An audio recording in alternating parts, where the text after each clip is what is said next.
Alors, on parle beaucoup des difficultés de l'intégration des immigrés en France. Ce qu'on oublie, c'est que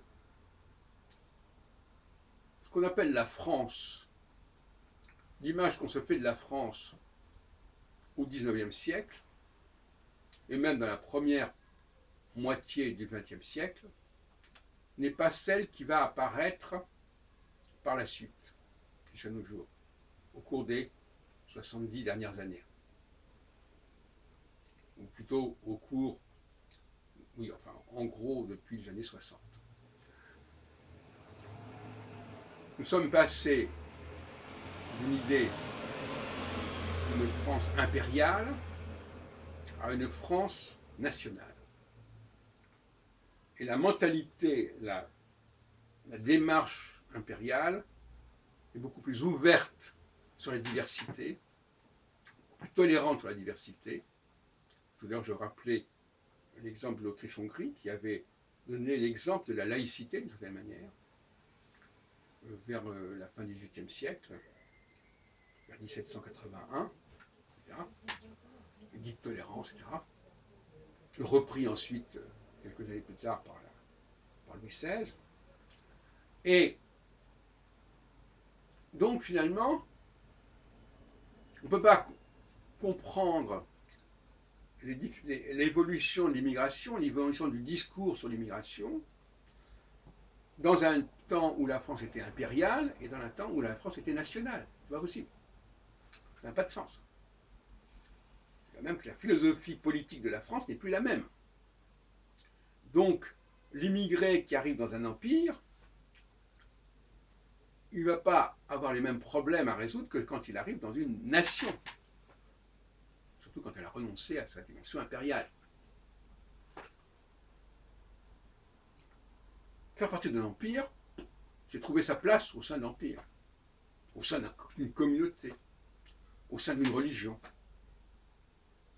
Et l'empire, c'est ce qui génère la laïcité. La France post-impériale, elle n'est pas, c'est pas très clair dans sa tête, la France post-impériale. Parce que elle va hériter de tout un ensemble de choses qui relèvent de l'Empire, qui sont liées à l'histoire de l'Empire. L'immigration, par exemple.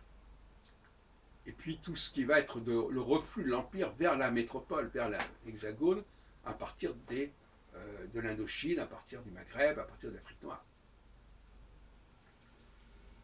Donc, elle se veut nation, comme le serait la Hongrie, par exemple, alors qu'elle a une histoire impériale. Il y a là un écartèlement, il y a là un hiatus évident.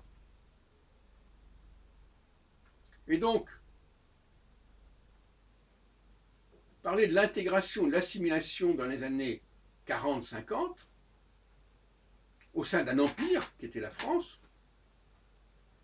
et vous savez que le mot France, il n'a même pas il n'a même plus du tout la même connotation finalement, eh bien ça n'a pas la même signification que de parler de cette intégration, assimilation dans cette période post-impériale.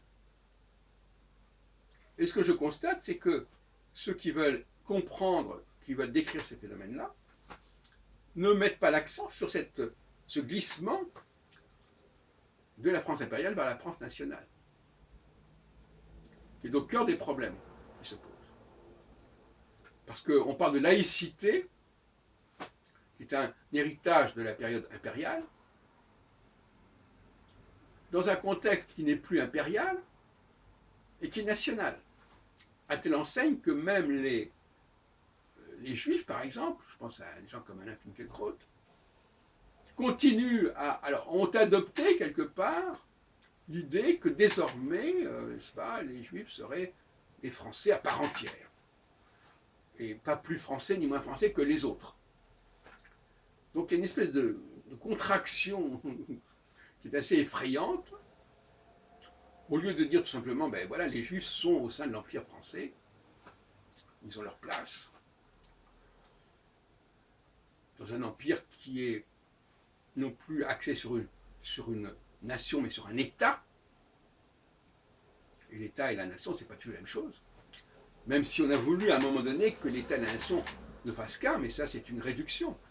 Justement, c'est le passage de l'impérialité à la nationalité, c'est cette espèce c'est l'idée de l'État-nation. Parce que l'État, ça veut dire empire, en fait. Alors donc, on utilise encore une terminologie impériale,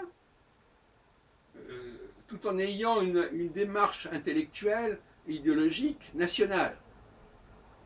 Et tout ça n'est pas cohérent.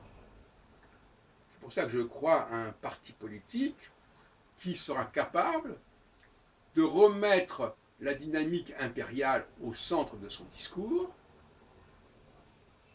qui est une dynamique d'ailleurs de droite. C'est pas le nationalisme étroit, étriqué de la gauche, frileux, c'est un nationalisme d'expansion. Le nationalisme, j'emploie le mot nationalisme, c'est une façon de parler, c'est une idée de la grandeur de la France à l'échelle impériale et non pas à l'échelle nationale. D'ailleurs, même De Gaulle, après avoir bradé l'Empire, avait l'idée que l'Europe serait le levier d'Archimède de la France.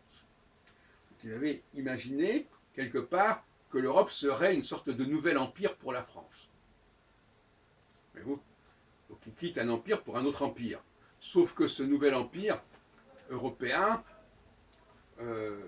dire que la France en est le noyau dur, ça questionne. On parle beaucoup plus actuellement de couple franco-allemand, etc.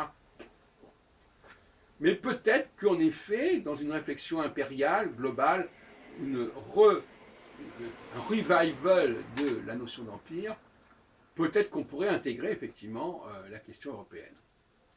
Par le biais notamment linguistique, par le biais historique, etc. Mais on ne va pas rentrer dans le détail. Ce que j'ai voulu simplement expliquer, c'est qu'il y a une dialectique impériale nationale qui est également cyclique.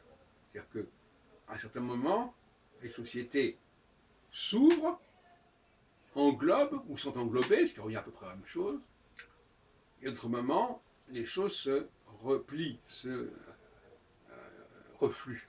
Et actuellement, par exemple, sur le plan astrologique, puisqu'on ne peut pas évacuer l'astrologie de ce genre de réflexion, on est plutôt dans une période de repli. C'est-à-dire que la notion d'empire est en chute. Mais il faut surtout éviter d'opposer nation et mondialisme, parce que mondialisme, ça ne veut rien dire. C'est la dialectique, c'est empire-nation. C'est où je suis nationaliste, où je suis pour un empire qui est l'empire de l'histoire française. C'est pas être nationaliste ou bien être mondialiste. Là aussi, c'est un faux débat.